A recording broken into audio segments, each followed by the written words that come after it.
la Terre. Sur notre planète, la Terre, l'homme dispose de très vieilles sources d'énergie bien cachées. Il y a des millions d'années, des matières organiques, des végétaux,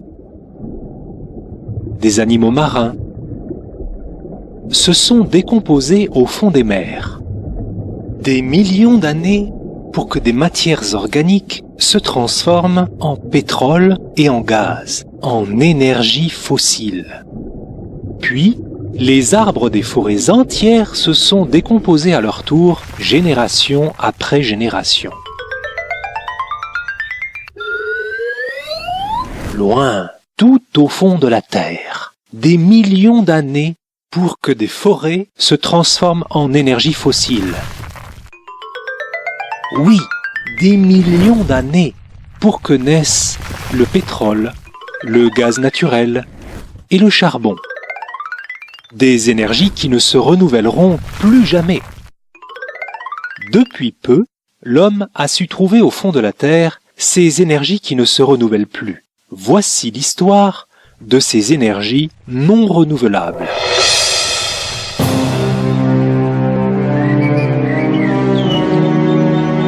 À partir d'une énergie fossile, comme le pétrole, l'homme a pu faire avancer des véhicules et produire de l'électricité.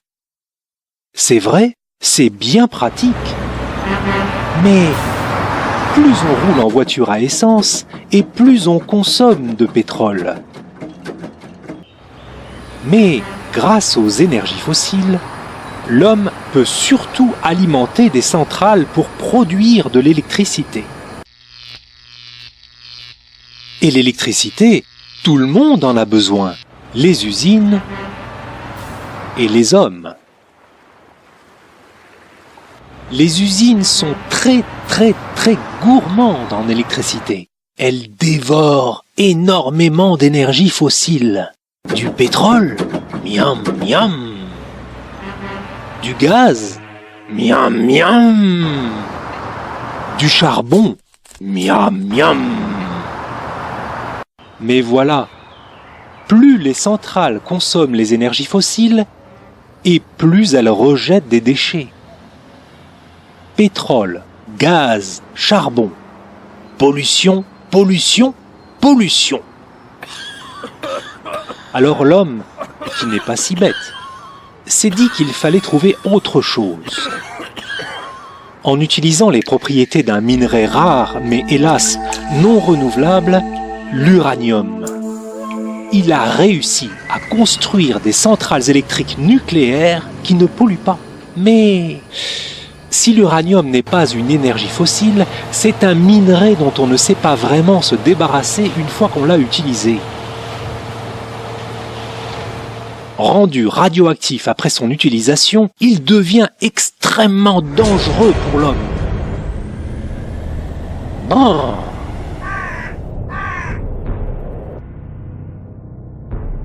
Énergie fossile, pollution. Énergie nucléaire, pollution. Mais pourquoi les utilise-t-on ? Eh bien, parce que les énergies non renouvelables ne coûtent pas si cher, même si elles ne sont pas éternelles. Alors l'homme, qui est quand même intelligent, s'est dit qu'il fallait, sans aucun doute, faire attention à sa consommation d'énergie et s'intéresser davantage aux énergies qui ne polluent pas, les énergies renouvelables. N'est-ce pas grâce aux énergies renouvelables que l'on pourra, un jour, préserver notre belle planète, la Terre ?